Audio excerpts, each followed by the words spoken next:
Parti. Donc je vous présente ma maman, Madame Gerlach Nadine, qui demeure au 99 chemin des Dunes, enfin on va dire 99 chemin des Migrants. Ça fait 45 ans qu'elle vit ici. Il y a 11 ans, elle a perdu donc, son mari, donc elle vit seule. Elle n'a jamais été prévenue par les autorités de l'arrivée des migrants dans sa rue. Elle n'a jamais vu non plus les autorités pour la rassurer. Là, elle ne peut pas parler parce qu'elle est toujours en état de choc et, et de ce fait, elle a du mal à s'exprimer. Alors, on va résumer. On va essayer de faire court. Plus de 3000 migrants en face. Une personne qui vit seule. Aucune visite de personne pour l'aider. Nous avons dû donc poser des clôtures, poser un portail, poser des caméras, poser des projecteurs et des détections de lumière, du barbelé, du concertina, 9 interventions par la police, parce que 9 intrusions, pour vol. Ma maman a 600 € pour vivre par mois, donc j'appelle aussi les associations à venir l'aider, tant qu'à faire. Suite à ça, elle ne sort plus, elle ne fait plus de courses non plus. Donc pareil, si vous avez trop de pommes de terre, comme je vois souvent dans la rue, des sacs et des sacs, n'hésitez pas à emballer un ou deux devant, ce sera bienvenu aussi. J'attends beaucoup aussi des forces de l'ordre, qu'on ne voit plus beaucoup non plus. Si, au passage des migrants pour aller prendre leur repas au centre. La nuit, elle est toute seule. Il y a eu une émeute le 30 mai, on a fait 2 fois le 17.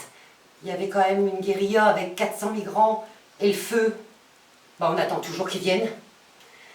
Je suis donc venue seule à 3 h du matin avec 50 migrants dans la rue armés. J'ai dû tourner dans la cour ici avec le frein à main.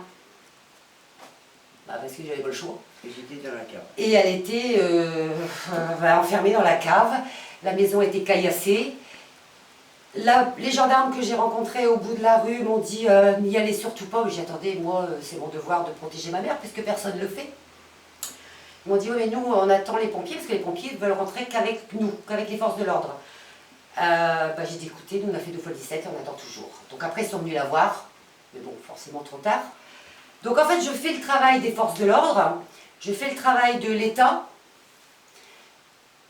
et en face, ils n'ont rien à faire.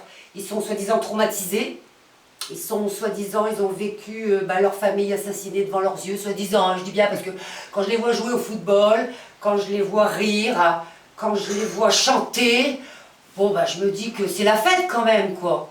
Donc je me dis que nos ancêtres qui se sont battus pour leur patrie, en guerre de 14-18 et 39-45, ils ont eu le courage de rester en France, ils ont eu le courage de se battre pour leur drapeau bleu, blanc, rouge, pour l'égalité, la fraternité, enfin tous les beaux mots, on va dire.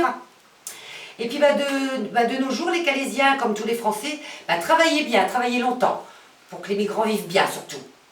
Pas vous, surtout pas vous. Donc après on demande à ce qu'il n'y ait pas d'éclairage public parce que forcément ils vont faire la Java. Pas manquer, donc on met quand même l'éclairage public. Alors maintenant je demande, si vous avez mis l'éclairage public, mettez des caméras. Madame la préfète est bien informée. Elle gère, soi-disant. Donc une petite caméra à chaque riverain, ce serait la bienvenue puisqu'il y a déjà un poste, anciennement les 4B. Donc ça ne va pas coûter très cher. Et puis des câbles, ils en passent tellement pour la vie active, ce ne sont pas quelques rouleaux en plus. Et puis je voudrais savoir aussi la procédure, comment ça se passe si des migrants pénètrent chez ma mère. Il se passe quoi?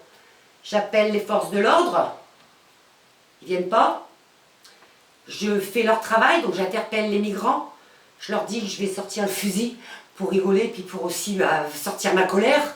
Et après, j'ai un rappel à la loi. Donc, on prend mon ADN, on prend mes empreintes, on prend ma photographie, on me fiche comme une criminelle.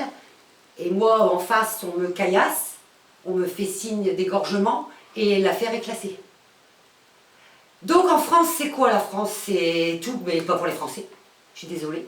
C'est pour aider les autres.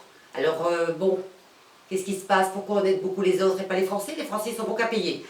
Alors, nous, ce qu'on voudrait savoir, c'est les accords du Touquet. Qu'est-ce Qu'est-ce qui a été signé dans les accords du Touquet? Ce serait bien de tout savoir. Et de connaître la vérité. Et les Français, ça serait bien de vous réveiller surtout. Et les Calaisiens surtout. Enfin, les Calaisiens, on va dire, ils n'ont pas le problème à leur porte. Donc on a sa petite vie tranquille, on a son petit boulot, son petit RSA, ses petites allocations, puis le restant on ferme la porte. Demain vous les aurez en face de chez vous. Et là je vais applaudir. Et là je vais rire. Et là ça sera pas la peine de venir nous voir.